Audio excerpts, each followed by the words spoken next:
Alright, sabi ko, sakto-sakto, nandyan na pala kayo. Diyan lang kayo, huwag kayong aalis, magkukwentuhan tayo habang kumakain ako.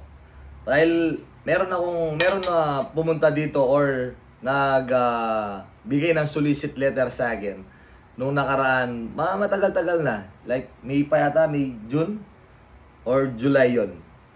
Tapos, tapos nag-chat sa akin sa page ko. Di ko alam bakit may taong ganito, no? Nahingi kami ng tulong para sa amin. Like, player sila ng tournament. Tapos, sinend pa yung mga birth certificate nila, yung mga pangalan nila, and then, ang school nila. Tapos, siyempre, bago ako magbibigay, kailangan siguro tayo ngayon. Ngayon, binyo ko ito yung chat niya, ito yung pinakita sa akin, sinend sa akin at sa screen. Ilalabas ko sa screen, no? Tapos, tinignan ko yung FB niya, tapos nakita ko, yung mga share nila sa newsfeed nila or sa profile nila, ang mga share nila, puro si Sergey Bin, yung mga ibang kapampahang content creator, at saka, yung mga Tagalog na, yan, nakikita nyo, ito yung mga nila, yung mga sineshare nila. Ako, wala akong share sa mga video. Tapos, sa akin sila magsusulisit. Hindi naman ako madamot, pero dapat hindi ganon. Tapos, nung chinyat ko siya, nung chinyat ko, no? Sabi ko, ano ba sinabi ko dito? Paano ko kayo bibigyan?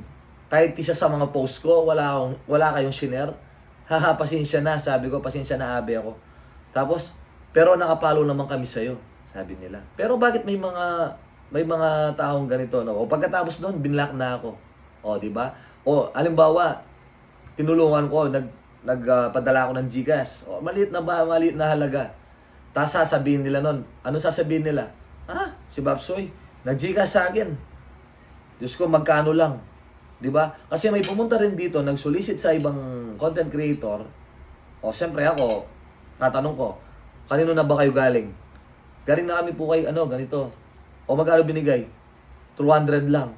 O, biruin mo, kung gaano kahirap gumawa ng content or gaano kahirap mag-edit ng mga video, tapos binigyan ka na ng 200 na hindi ka naman nahirapan lumapit doon, tapos sabihin mo pa na 200 lang ang binigay. Di ba parang, kung ako yung nagbigay, siyempre masakit sa akin yun. Kung nalaman niya, o kung sinabi ko doon sa tao. Kaya kailangan, ang mas maaari, tulungan muna natin yung mga, siyempre, sample ako, may tinutulungan ako kahit hindi ko pinapakita sa mga vlogger sa video. Kapag nakita nila yan, na tinutulungan ko siya, babalik din sa akin eh. Maganda yung babalik sa akin. Pero, yung mamimiyasa ka na lang, porque alam mo mga content creator, akala nyo may pera na. Hindi. Tulad ko, akala ng mga iba, mayaman ako dahil sikat, dahil alam yung abe ako, dahil alam nila ako. Pero hindi. Magkano lang yung sinasahod ng content creator na every month? O yung sa akin, every month, kulang pa sa pambayad ng kuryente. Kulang pa sa pambili ng gatas ni abe nyo. Kaya lahat ng mga humihingi ng tulong sa akin, sa nagme-message sa akin, gusto kong tumulong pero wala pa akong kakayahan tumulong. Dahil, siyempre, uuna ko muna yung sarili ko, uuna ko muna yung pamilya ko bago yung mga iba. Diba? Either, siyempre, nakakatulong kayo sa akin, nakakatulong kayo sa mga views ko, sa mga followers ko, diba? Pero, ang hirap i-balance eh. Tsaka ang mga followers, ang mga content creator, ang hirap din sa kanila. Ang hirap din sa kanila na, parang, ang hirap gumawa ng mali, ang hirap ng gumawa ng ganitong content. Bakit mo pinasukan yan? Ito yung sagot dyan eh. Bakit mo pinasukan yung pagiging vlogger, pagiging content creator kung hindi mo gusto yung ganito. Hindi mo gusto yung chinachat ng ganito, di ba?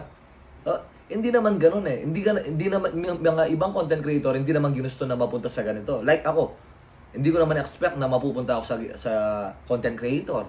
Hindi ko naman inisip na magba-vlog ako. Bigla na lang eh. Minsan ang Panginoon bibigay na lang sa'yo bigla na hindi mo alam. Na deserve mo. Na para sa'yo talaga yan. Kaya kailangan mong galingan mo na kasi nandiyan ka na eh. Kaya ang ginagawa ko, nagtatrabaho pa rin ako, gabi, puyat, lahat ng mga binebenta ko, chicken pastil, mga damit. Minsan kahit sa bar, nagbebenta pa ako ng soya, itlog, saging na nilaga. Lahat ng kayang ibenta, binebenta ko dahil may pangarap ako eh. May pangarap ako para sa anak ko.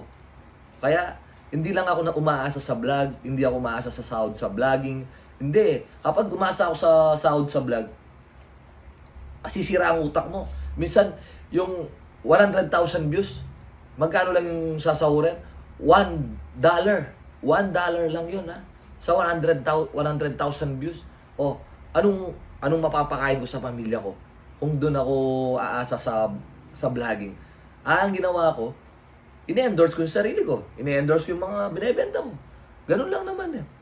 Kaya doon sa mga, hindi ko naman nilalahat. Yung mga iba kasi, nakakaintindi sila na, ma'am, sorry po, hindi po talaga ako, hindi ko pa kaya talagang tumulong dahil hindi naman po ako ganun kayaman. Minsan na-appreciate nila. Sasabihin pa nila, ay salamat abe ako, at least nagpakatotoo ka. At least nag-reply ka sa amin. Yun lang masarap na sa pakiramdam namin.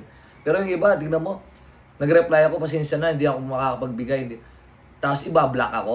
O sample, binigyan ko ng 500, 200 yun, tapos binlock na ako. O in-unfollow na ako. Eh di, nga ako. Kaya kailangan, matuto kayong tumulong muna bago ko kayo tulungan or bago kayo tulungan. Hindi yung nakikinabang kakapalo nyo lang ngayon tapos magsusulisit na kayo or mangingi na kayo ng tulong. Kakapalan na ng mukha yun. Di ba? Kasi hindi lahat ng content creator katulad ko eh. Yung mga ibang content creator takot silang gumawa ng ganitong content. Ako hindi. Okay lang naman. Kasi ito yung talagang totoo. Ito yung reality talaga na kailangan malaman ng mga ibang followers or ano. Kala nila, tulad niya, nagbebenta ako ng damit. Kala nila, kumikita ka na ng marami. Siyempre, mangingi ka ng discount. Bibili ka muna bago ka makahingi ng discount. Hingi ka ng discount, wala ka pa man binili. Di ba? Ganun yun. Kaya kailangan maging fair tayo. Kung baga, wag tayo manamantala sa mga content creator. Yung mga ibang mayayaman, sige, tingnan nyo. Yung mga mayayaman na content creator, yung mga matataas na, hindi sila nagre-reply. Hindi sila magre-reply sa inyo kahit nakapollow kayo sa kanya, kahit sinusuportahan nyo siya. Hindi kayo re-replyan yan. Pero ako, kahit sino mag-shoutout sa akin, kung sino mag-chat sa akin, re-replyan ko eh. Dahil natutuwa ako eh. Doon ako nasisiyan kapag na-appreciate ko yung nag-chat sila sa akin, mag-chat kayo sa akin. And well na, nagre-reply ako sa inyo para ma-appreciate nyo na ramdam ko kayo. Na talagang iniisa-isa ko lahat ng mga sumusubaybay sa akin o nagtitiwala sa akin. Ganon. Kaya, kung sa mga nag-chat sa akin na nangihingi ng tulong, pasensya na po dahil hindi naman po ako ganon, hindi naman po ako mayaman, hindi ko pa kayang tumulong sa mga nangihingi ng tulong sa akin. Kahit gusto kong tumulong, hindi ko magawa dahil kailangan ko munang iuna yung sarili ko. Paano? Para lang makatulong ako, para i-vlog ko, para makita ng mga tao, makakuha ng simpatsya sa mga followers na, ay, ang bait ni Abe ako, nagbibigay ng ganito. Hindi na po kailangan eh. Marami nang gumagawa ng ganyan para makakuha ng views. Pero ako, kahit bigyan ko yung mga magulang ko, bigyan ko yung mga kamag-anak ko, hindi ko na kailangan i-vlog. Hindi ko na kailangan. Sila na lang yung bahalang magbalik sa akin ng maganda. Sila na. At saka, yung Panginoon na lang yung bahala sa akin na ibigyan ako ng maganda para sa mga ginagawa ko maganda sa mga kapwa ko. Diba? Yun lang, magbigay ka ng advice na maganda sa mga kapwa mo is malaking tulong na. Kaya yun lang. Kaya sa mga, yun, inuulit ko sa mga followers ko, sorry po kung hindi ako nakakapagbigay ng tulong sa inyo dahil minsan mas malaki pa yung mga gastos ko kaysa sa mga income. Siyempre, hindi ko na kailangan pagkita sa vlog yun, hindi ko na kailangan isabihin pa sa inyo dahil kailangan, ang gusto kong nilabas lahat sa mga videos ko is good vibes eh, nakakatuwa, di ba? Yung talagang ma-inspire ka, ganun eh. Pero, iba kasi kaming mga content creator eh. Kaya, nagpapasalamat ako na nandyan kayo palagi. And siyempre, pa 80,000 friends na tayo. Hindi ko iniisip na followers eh. Friends, ang turing ko sa inyo, mga kaibigan. Kasi kahit kilala na yung pangalan ko, yung mga paa ko nasa lupa pa rin. Kumbaga, hindi na ako excited sa pagkasikat kasi nadanasan ko na yun, nasa Abu Dhabi ako. Kaya ngayon, pantay-pantay lang tayo. Walang sikat yan si Abe ko. Wala, hindi. Pantay-pantay lang po tayo. Kaibigan ko lahat kayo. Hindi ko kayo tinuturing followers. Tinuturing ko kayong mga kaibigan. Kasi gusto ko kahit ako, sana ako pumunta, pag nakita ko kayo, ma-approach ko kayo, hindi kayo maiilang sa akin.